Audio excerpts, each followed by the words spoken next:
أما بعد فأعوذ بالله من الشيطان الرجيم بسم الله الرحمن الرحيم قال الله تبارك وتعالى في القرآن المجيد يا أيها الناس إنا خلقناكم من ذكر وأنثى وجعلناكم شعوبا وقبائل لتعارفوا إن أكرمكم عند الله أتقاكم إن الله عليم خبير آمنت بالله صدق الله العظيم وبلغنا رسوله النبي الكريم الأمين الرؤوف الرحيم ونحن على ذلك لمن الشاهدين والحمد لله رب العالمين.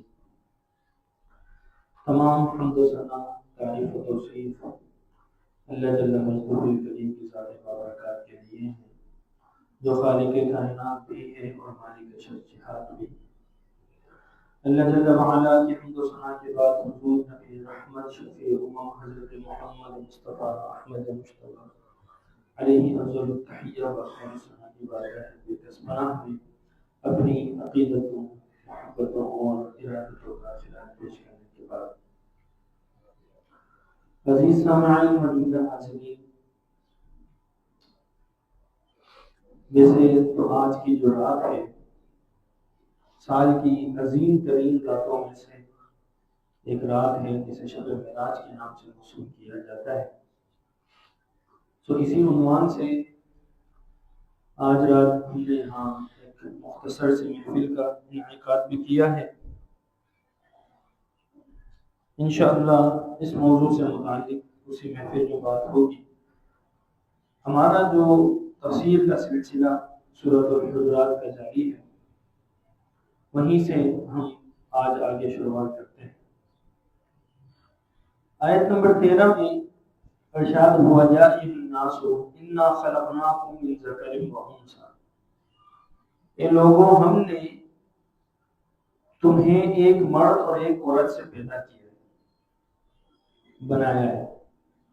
وجعلناکم شعوبا و قبائل، اور تمہیں مختلف قوموں اور مختلف خاندانوں میں اس لیے تقسیم کیا لتعارفوا، تاکہ تم ایک دوسرے کو پہچان سکو.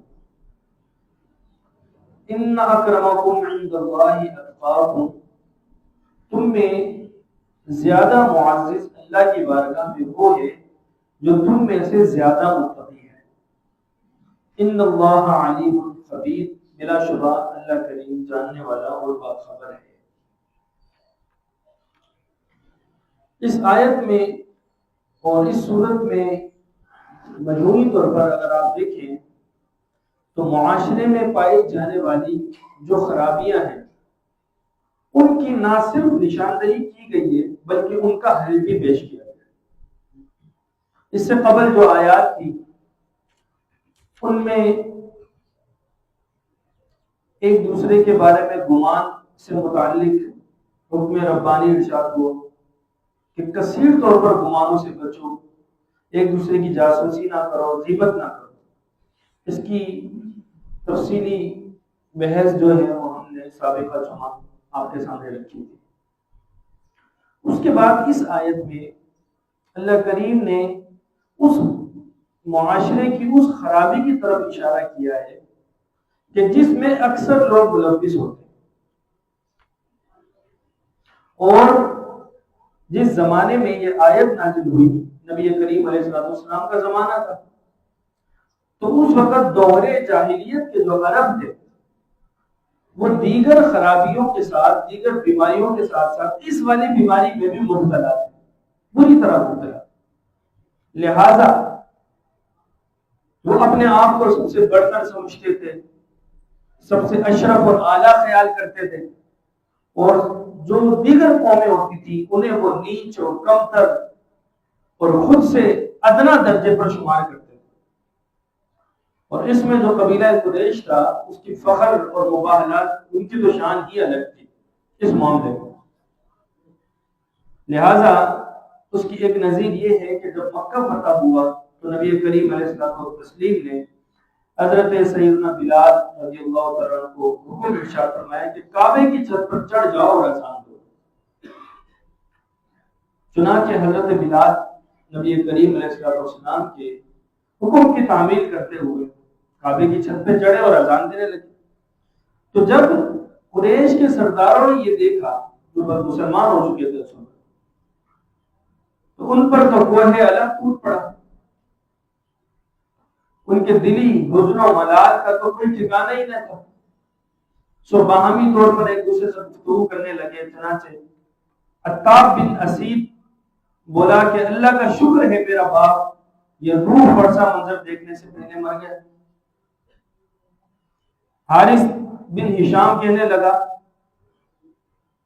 اس کالے شخص کے علاوہ محمد کو کوئی اور نہ ملا جو اذان دیتا۔ سہیل بن عمر نے کہا کہ جیسے اللہ کی مرضی۔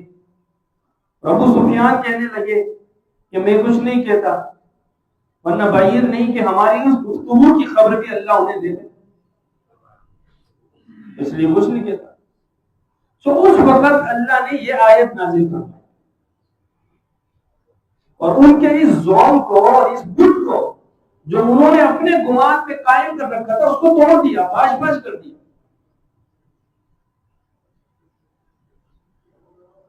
اور آپ کے علم میں یہ بات ہو کہ یہ جو قومیت کا اور لسانیت کا جو تعصب تھا اور جو تفاخر تھا، یہ صرف جاہل عرب تک محدود نہیں تھا، بلکہ وہ عرب کہ جو خود کو مہذب کہتے تھے، متمدن کہتے تھے، شائستہ کہتے تھے، پڑھے لکھے کہتے تھے، وہ بھی جناب اس بیماری کا شکار تھے، وہ بھی اس تعصب میں، اس قومیت میں تربتر تھے، ڈوبے ہوئے تھے۔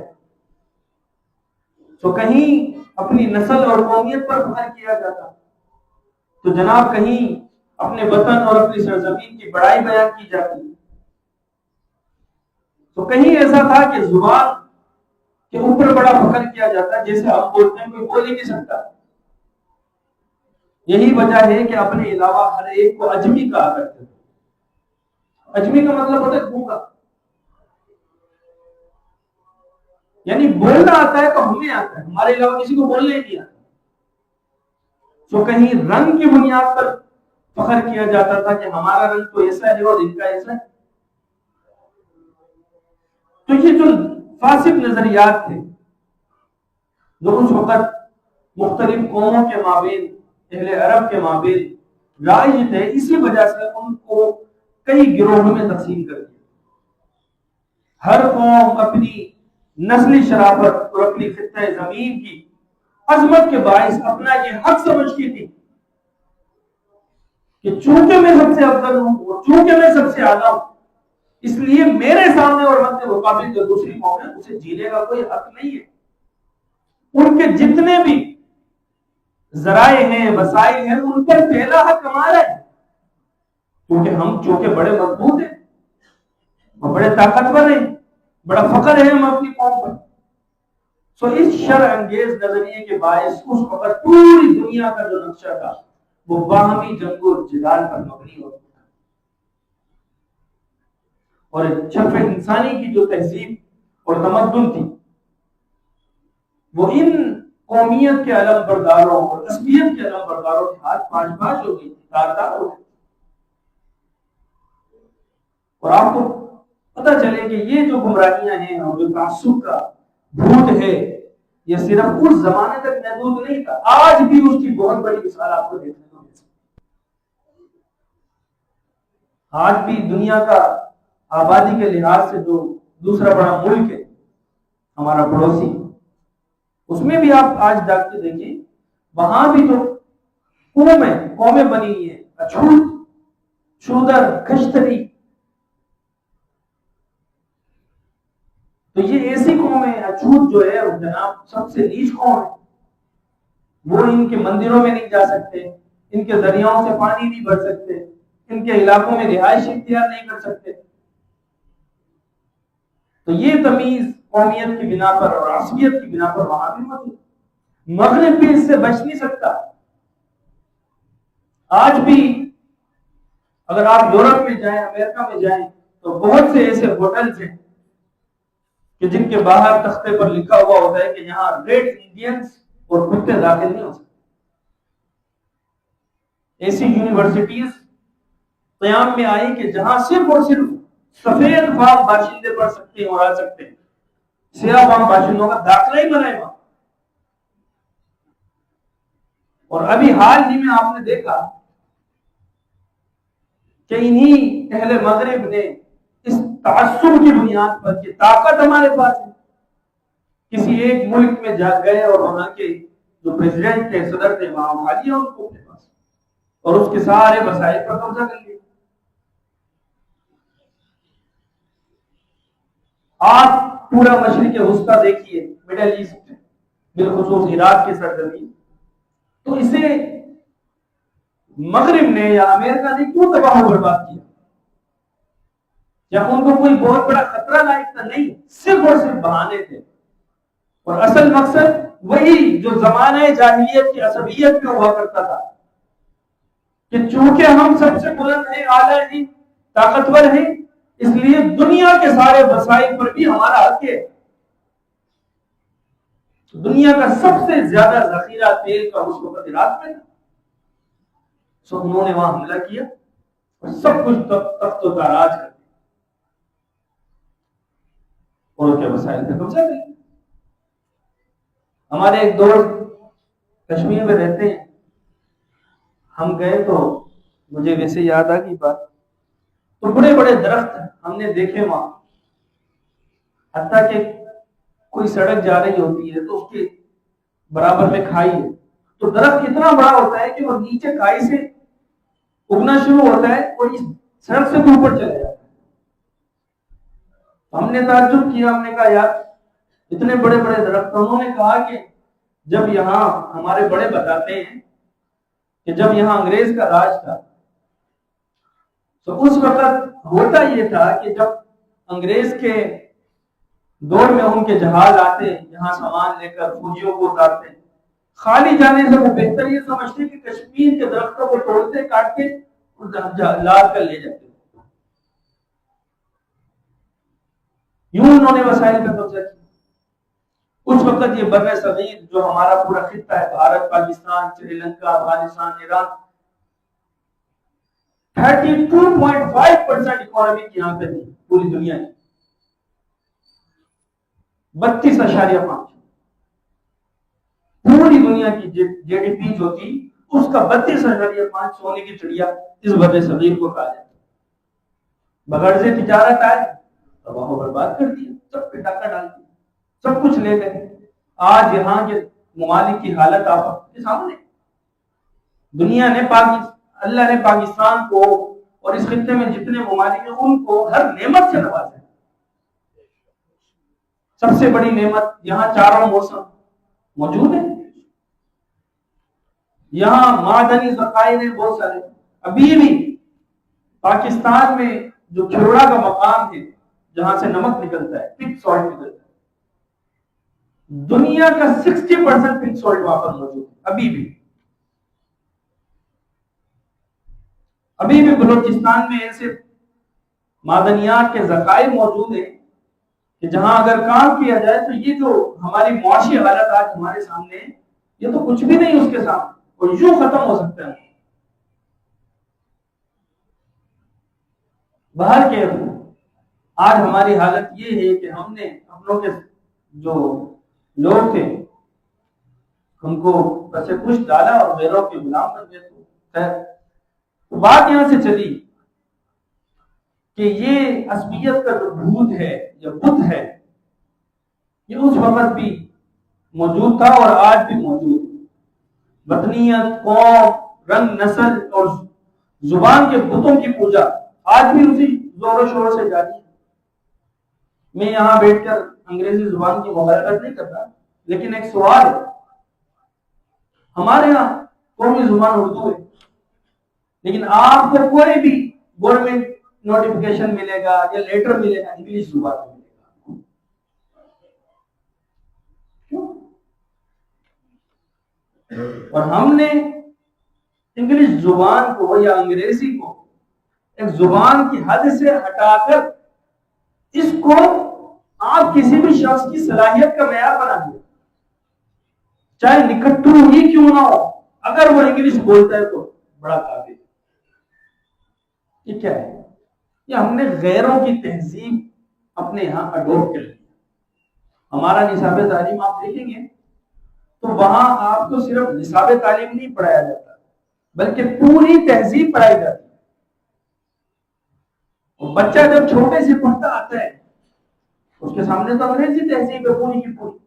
مثال کے طور پر وہ پڑھائیں گے کہ یہ بچہ ہے جی اسکول میں جاتا ہے اور اس کی وہاں پر ایک دوست ہے اور اس کا نام یہ دونوں ساتھ کہتے ہیں. پھر یہ بڑے ہوئے بعد میں ملے اسکول میں دوست تھے. یعنی وہ جو ایک پردہ ہے اسلام نے ہائی کیا ہے ختم. بچے کے ذہن میں ایک بات آئی آہستہ آہستہ اس کو ہمارے نصاب میں شامل کیا. اور آج ہم جو اپنے نصاب میں پڑھا رہے ہیں آپ اپنے بچوں کے نصاب چیک کریں جا کر پورا لٹریچر ان کی تہذیب کا ہے. اتنے بیڈ روم ہیں اور یوں ہیں اور وہ ہیں یہ سارا آپ دیکھ لیں. اور اس کے اتنے فرینڈ ہیں اس کی ایک لڑکی فرینڈ ہے. تو یہ بچوں کے ذہن میں آہستہ آہستہ باہر کے فرمایا اے لوگوں ہم نے تمہیں ایک ہی مرد اور عورت سے پیدا کیا. تمہاری نسل کا سلسلہ اصل میں جا کر ایک ہی سے ملتا ہے. تمہارا خالق ایک ہے. تمہارا مادہ تخلیق یکساں ہے. تمہاری پیدائش کا طریقہ ایک جیسا ہے.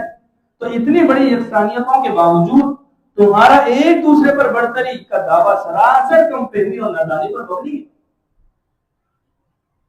ہم نے تمہیں مختلف قبائل میں تقسیم کیا اس کا انکار نہیں ہے لیکن مختلف قبائل میں تقسیم کرنے کا مقصد یہ نہیں کہ ان قبائل کو بنیاد بنا کر اصل بنا کر ایک دوسرے پر فخر کرنے لگو خود کو بہتر سمجھو دوسروں کو کمتر سمجھنے لگو. نہیں صرف اور صرف ان قبائل میں تقسیم کا مقصد یہ ہے کہ تم پہچان کر سکو ایک دوسرے کو جان سکو. یہ پتا چل سکے کہ فلانے قبیلے کا تعلق فلانے شخص کا تعلق فلانے قبیلے سے تاکہ معاملات میں باہمی طور پر گڑبڑ پیدا ہو. بس لتعارفوا بس. ان قوموں میں ان قبائل میں تمہیں جو تقسیم کیا اس کا واحد مقصد معرفت ہے پہچان ہے بس. تو اگر تمہیں پتا چل گیا کہ فلانا قبیلہ یمن سے تعلق رکھتا ہے پتا چل گیا بھئی یہ زبان بولے گا. فلانا شخص سندھی ہے تو یہ زبان بولے گا. فلانا شخص پنجابی ہے تو یہ زبان. یہ ہے معاملہ. اس میں کوئی یہ تفریق نہیں ہے کہ جناب والا فلانا شخص اگر اردو اسپیکنگ یا اردو بولتا ہے تو وہ دوسروں سے اپنے آپ کو بہتر سمجھے اور دوسروں کو جاہل سمجھے. یا کوئی شخص سندھی بولتا ہے تو وہ فخر کرے اس پہ اور کہے کہ نہیں میرے جیسا تو کوئی نہیں. نہیں یہ قرآن کے اصول کے منافی قرآن کی اس آیت کے منافی ہے جو میں نے ابھی آپ کے سامنے. ہمارے ہاں اگر قرآن کو اس نظریے سے پڑھا جائے کہ ہم اس سے ہدایت حاصل کریں گے اس سے تعلیمات لیں گے اس کے احکامات کو سمجھیں گے تو یہ عصبیت کا بش یہ بت ٹوٹ کر باش باش ہو جائے. ہاں ایک چیز ضرور ہے جو اسی آیت میں بتا دی. اگر فخر کرنا ہے اگر تمہیں یہ لگتا ہے واقعی تم دوسروں سے بہتر ہو تو اللہ نے بتا دیا اس کا ایک ہی طریقہ ہے. یہ دیکھا جائے گا کہ تم میں سے متقی کون ہے تقویٰ کس کا زیادہ ہے. لہذا اگر تقوی میں تم دوسروں سے آگے نکلے ہوئے تو اب اللہ کی نظر میں تم دوسروں سے بہتر ہو. اس کے علاوہ کوئی دوسرا راستہ نہیں ہے جس کی بنیاد پر تم یہ ناپ سکو اور توڑ سکو یہ بہتر ہے اور یہ بہتر نہیں. ہاں سادات کا جو معاملہ ہے اس میں نبی کریم علیہ السلام کی نسبت کی وجہ سے اللہ نے یہ اعزاز عطا فرمایا ہے کہ سادات جو ہیں وہ من حیث القوم من حیث الفرد نہیں. یہ بات یاد رکھ لیجیے من حیث القوم دوسری قوموں سے اس لیے بہتر ہے کہ انہیں رسول اللہ کی نسبت حاصل.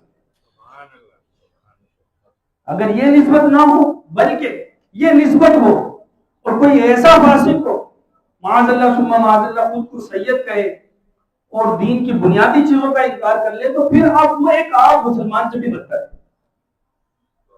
صرف سید ہونے کی بنیاد پر یہ نہیں کہا جائے گا کہ جناب والا چونکہ سید ہے اب اس کے لیے تو معاف ہے جو چاہے کرتا پھر. حیرت کی بات یہ کہ اب ہمارے انٹیریئر سندھ میں کچھ ایسی باتیں ہم نے سننے کو ملی کچھ سوالات ہمارے دارالفتہ میں آئے کہ لوگ سید حضرات ہیں ان کو کہتے ہیں آج بات کہ یار آپ تو سید ہو ہم تو امتی ہیں. کیا مطلب ہے اس کا؟ وہ بھی تو امتی ہے. سید ہونے کی وجہ سے وہ امتی سے نکل تھوڑی ہے. یا وہ غیر امتی بن جائے معاذ اللہ، اگر امتی نہیں ہے تو کیا ہے پھر نبی؟ استغفر اللہ۔ اور سید کو ہمارے ہاں معصوم علیہ خطا سمجھا جاتا ہے، اس سے تو کوئی گناہ ہو نہیں سکتا، یا یہ جو کچھ کرے وہ معاف انسان نہیں ہے۔ شریعت کا جو مزاج ہے اس کو آپ سمجھ لیجیے، ان اکرمکم عند اللہ اتقاکم، یہ قرآن کی آیت ہے۔ اللہ کے نزدیک سب سے زیادہ قابل عزت وہ ہے جو سب سے بڑا متقی ہے۔ اگر کوئی متقی شخص ہو جس نے واقعتاً اللہ کے خوف اس کے دل میں موجود ہے، شریعت کے احکامات کی پیروی کرتا ہے، ممنوعات سے رکتا ہے، حلال حرام کی اسے تمیز ہے، کاروبار میں وہ اس کا خیال کرتا ہے، اور ایک طرف دوسرا اوباش ہے، اگرچہ اپنے آپ کو سید کہے، اس کے برابر نہیں پہنچ سکتا اللہ کے نزدیک۔ اس کا مرتبہ قرآن کی اس آیت کے مطابق اس سے بڑھ کر ہے۔ پچھلے دنوں ایک کیس آیا کہ جس میں ایک شخص جو قادیانی اپنے آپ کو سید لکھتا ہے، اس کے خلاف پھر یہاں کراچی گئے کیس ہے، سٹی کورٹ میں اس کے برابر میں جو تھانہ ہے وہاں ایف آئی آر درج کی گئی۔ تو جج نے، جو وکیل حضرات نے ہماری جانب سے ان سے پوچھا کہ بھائی آپ نے یہ جو کہا ہے کہ قادیانی خود کو سید نہیں کہہ سکتا، تو سید کون ہوتا ہے، اس کا دائرہ کار کیا ہے، کیسے پتا چلتا ہے سید ہے یا سید نہیں؟ وکیلوں سے سوال کی، جج وکیلوں کے علم میں نہیں تھا، تو انہوں نے پھر دارالفتاؤں سے رجوع کی، علماء کرام سے رجوع کی۔ ہمارے دارالفتاؤں میں بھی یہ سوال آیا، اور پھر ہم نے اس پر پورا تحریری جواب لکھ کر بھیجا۔ تو پھر اس بنیاد پر کہ اسے یہ پابند کیا گیا کہ تم اپنے نام کے ساتھ اب سید نہیں لکھ سکتے۔ تو آپ دیکھ لیجیے، تو قرآن کا اسلوب بتا دیا کہ اولاد آدم کا مختلف شعوب میں، مختلف قبائل میں بٹنا اس لیے نہیں کہ ایک قبیلہ دوسرے قبیلوں کو حقیر سمجھے، اپنے آپ کو اشرف اور اعلیٰ خیال کرے، بلکہ اس لیے کہ تاکہ ایک دوسرے کو پہچان کر سکے۔ اب عصبیت کیا ہے یہ سمجھ لیجیے، کیا تعصب ہمارے یہاں قومیت یا لسانیت جسے نام دیا جاتا ہے مطلقاً منع ہے، یا اس کی کچھ حدود تک نہیں ہوتی؟ سب سے پہلے سمجھ لیجیے کہ عصبیت کہتے ہیں کس کو۔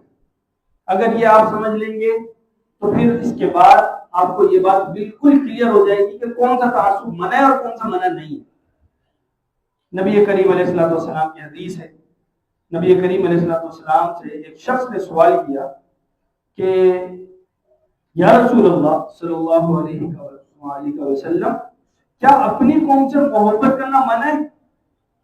فرمایا نہیں، الا یہ کہ جب تم ظلم پر اور گناہ پر اپنی قوم کے معاون بن جاؤ گے، یہ منع ہے۔ تو تعصب کسے کہتے ہیں؟ تعصب کا معنی یہ ہے کہ اپنی قوم کی ظلم پر مدد کرے، بس اس وجہ سے کہ میری قوم سے تعلق رکھتا ہے، یہ تعصب ہے۔ اس کے علاوہ اگر کوئی اور صورت ہے، خیر پر اپنی قوم کی مدد کر رہا ہے، کوئی مسئلہ نہیں۔ حلف فضول جو تھا تاریخ میں، اس میں نبی کریم علیہ السلام خود شریک ہوتے، فضل کئی لوگوں کے نام تھے، ایک ہوتا تھا تو اس میں نبی کریم علیہ السلام نے شرکت کی تھی، حلف فضول میں۔ تعصب کوئی اس طریقے کا تعصب منع نہیں، ہاں وہ تعصب منع ہے جس کی وجہ سے دوسروں کو حقیر سمجھے۔ یا ایھا الناس حدیث میں نبی کریم علیہ السلام نے یہ ارشاد فرمایا، بہقی شعب الایمان اور ترمذی میں حدیث موجود ہے، یا ایھا الناس ان اللہ قد اذهب عنکم عیبۃ الجاہلیہ او تعظموها بآبائها، اے لوگو اللہ تعالیٰ نے تم سے عہد جاہلیت کی خامیاں دور کر دی اور تمہیں تکبر سے پاک کر دیا۔ فالناس رجلان، تو فرما دیا کہ لوگ دو طرح کے، بس رجل یرتقی کریم علی اللہ تعالی، پہلا شخص وہ ہے یا پہلے قسم کے لوگ وہ ہیں کہ جو نیک اور متقی ہیں۔ رجل بر تقی، تو یہ کیا ہے؟ کریم علی اللہ، اللہ کے نزدیک محترم ہے۔ ورجل فاجر شقی حجر علی اللہ تعالی، اور دوسرا وہ بدکار ہے، بدبخت ہے، جو اللہ کے نزدیک حقیر ہے۔ والناس كلهم بنو آدم وخلق الله آدم من تراب، ورنہ سارے کے سارے انسان آدم کی اولاد ہیں اور آدم کو اللہ نے مٹی سے پیدا کیا، پھر کس چیز کا تفاخر؟ دوسری حدیث میں فرمایا الا ان ربکم واحد، تمہارا رب ایک ہے۔ لا فضل لعربی علی عجمی، کسی عربی کو عجمی پر کوئی فضیلت نہیں ہے، ولا لعجمی علی عربی، اور نہ ہی عجمی کو عربی پر، ولا اسود علی احمر، نہ ہی کالے کو سرخ پر، ولا احمر علی اسود، اور نہ ہی سرخ کو کالے پر، الا ہاں ایک ہی چیز ہے جس سے فضیلت ہوگی، وہ تقویٰ ہو۔ ان اکرمکم عند اللہ اتقاکم، پھر یہ والی آیت جو آپ کے سامنے پڑھی حضور نے تلاوت فرمائی، پھر کہا الا هل بلغت، گواہ بنا کر کہا کہ کیا میں نے تمہیں پہنچا دی بات؟ تو سب نے کہا یا بلا یا رسول اللہ، بالکل آپ نے پہنچا دی۔ فرمایا فلیبلغ الشاہد الغائب، تو چاہیے کہ جو یہاں موجود ہے اس تک میری بات پہنچا دے جو یہاں موجود نہیں۔ اسی طریقے سے فرمایا کہ لوگ اپنے آباء و اجداد پر فخر کرنا چھوڑ دے، کلکم بنو آدم و آدم من تراب، اس لیے کہ تم سب اولاد آدم ہو اور آدم کو مٹی سے پیدا کیا۔ وَلْيَنْتَهِينَ قَوْمٌ يَفْخُرُونَ بِآبَائِكُمْ، اور لوگ اپنے باپ دادا پر فخر کرنے سے باز آ جائیں، وَلْيَكُونَنَّ أَهْوَنَ عَلَى اللَّهِ مِنَ الْجُعْلَانِ، ورنہ وہ اللہ کے نزدیک گوبر کے کالے کیڑے سے بھی زیادہ حقیر و ذلیل قرار دیں۔ اب بتائیں، ان اللہ لا یسألکم عن احسابکم، قیامت کے دن اللہ تعالیٰ تمہارے حسب و نسب کے بارے میں سوال نہیں کرے گا، کس کے بیٹے ہو، کون سے قبیلے سے تعلق ہے۔ ان اکرمکم عند اللہ اتقاکم، بلکہ تمہیں تمہارے اعمال کے بارے میں سوال کیا جائے۔ ایک دوسری حدیث، ان اللہ لا ينظر الى صورکم واموالکم، اللہ کریم تمہاری صورتوں اور مالوں کو نہیں دیکھتا کہ گورا ہے یا کالا ہے، غریب ہے یا امیر ہے، ولیکن ينظر الى قلوبکم واعمالکم، بلکہ تمہارے قلوب یعنی دلوں اور اعمال کی طرف دیکھتا۔ اس آیت سے یہ بات پتہ چل گئی کہ اسلام میں قومیت کی اور عصبیت کی کوئی گنجائش نہیں۔ اس بنیاد پر جو نعرے لگاتے ہیں تو وہ نعرے باطل ہیں، چاہے وہ کوئی بھی لگائے، کسی کا نام میں یہاں ذکر نہیں کرتا، کوئی بھی لگائے، جو عصبیت کی بنیاد ہے وہ نعرہ نہیں۔ اقبال نے بھی کہا تھا کہ بازو تیرا توحید کی قوت سے قوی ہے، اسلام تیرا دیس ہے تو مستقبل، تو ہم مستقبلی ہیں، ہم وطن کی حدود اور قیود سے باہر ہیں، ہمارا دیش اسلام ہے۔ تو اگر سارے مسلمان اسلام کو اپنا دیش سمجھنا تصور کر لیں تو آج اگر کسی ایک مسلمان ملک پر حملہ ہوتا ہے تو اسے پوری امت مسلمہ پر حملہ قرار دیا جائے، اور پھر اس طریقے کا رد عمل سامنے آئے تو پھر کس کی مجال؟ جب ہماری خلافت قائم تھی، جو آخری خلافت عثمانیہ جس کا زوال 1923 میں ہوا، ترکوں کی جو خلافت تھی، جب تک خلافت کا نظام تھا، نظام خلافت موجود تھا، خلیفہ پوری دنیا کے مسلمانوں کا صرف ایک تھا۔ یورپ کی کیا کفار کی یہ طاقت نہیں تھی کہ مسلمانوں کی طرف میری آنکھ کرتے تھے۔ یہ ہمیں جو وطن میں تقسیم کر دیا اور حدود بنا دی، بارڈر بنا دیے، اب ہم یہ سمجھتے ہیں کہ جی یہاں تو کچھ نہیں ہو رہا نا، فلانے ملک میں ہو رہا ہے تو ہمیں کیا۔ اسی کو علامہ اقبال نے ایک اور شعر کے ذریعے جو بیان کیا کہ ان تازہ خداؤں میں بڑا سب سے وطن ہے، جو بے رحم ہے اس کا وہ مذہب کا وطن ہے۔ تو اس لیے قرآن کریم کی اس آیت پہ غور کیجیے، جو تعصب اور فخر قومیت ہے اس کے بت کو توڑ دیجیے اور سب ایک مسلمان ہوں۔ اس سے پہلے قرآن مجید میں واضح طور پر ارشاد فرما دیا انما المؤمنون اخوۃ فاصلحوا بین اخویکم، کہ مومنین بھائی بھائی ہیں اور بھائیوں میں صلح کرو، تعصب کی بنیاد پر، قومیت کی بنیاد پر تقسیم نہ کرو۔ اللہ کریم سے دعا ہے کہ اللہ کریم قرآن مجید کو سمجھنے، اس پر عمل پیرا ہونے کی توفیق عطا فرمائے۔ وآخر دعوانا الحمدللہ۔